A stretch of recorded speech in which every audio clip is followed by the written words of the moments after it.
Vaut-il mieux être considéré comme un winner ou comme un loser par la presse économique?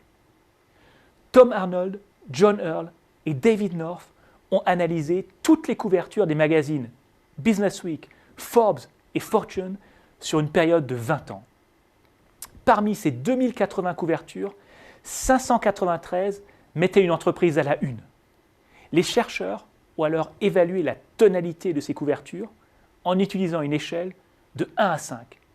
Très négative, négative, neutre, positive et très positive.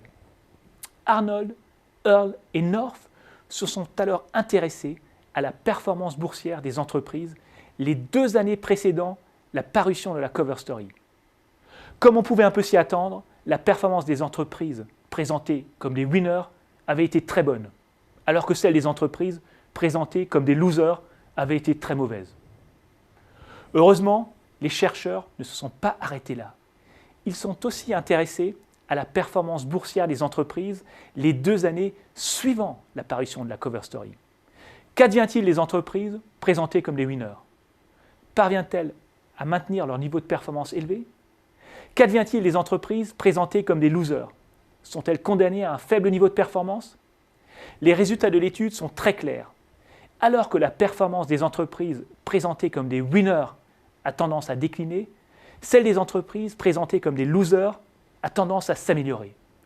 Comme les chercheurs l'ont bien résumé, une couverture de magazine flatteuse annonce la fin d'une période de performance élevée, alors qu'une couverture désastreuse annonce la fin d'une période de mauvaise performance. Ce phénomène est connu sous le nom de régression vers la moyenne. Plus une entreprise est performante, plus elle s'endort sur ses lauriers et plus elle est copiée par ses concurrents. Sa performance a alors tendance à décliner. Moins une entreprise est performante, plus elle subit une pression qui la pousse à se restructurer et à innover. Si elle parvient à survivre, sa performance a plutôt tendance à s'améliorer. Paradoxalement, il vaut donc parfois mieux être présenté par la presse économique comme un loser que comme un winner.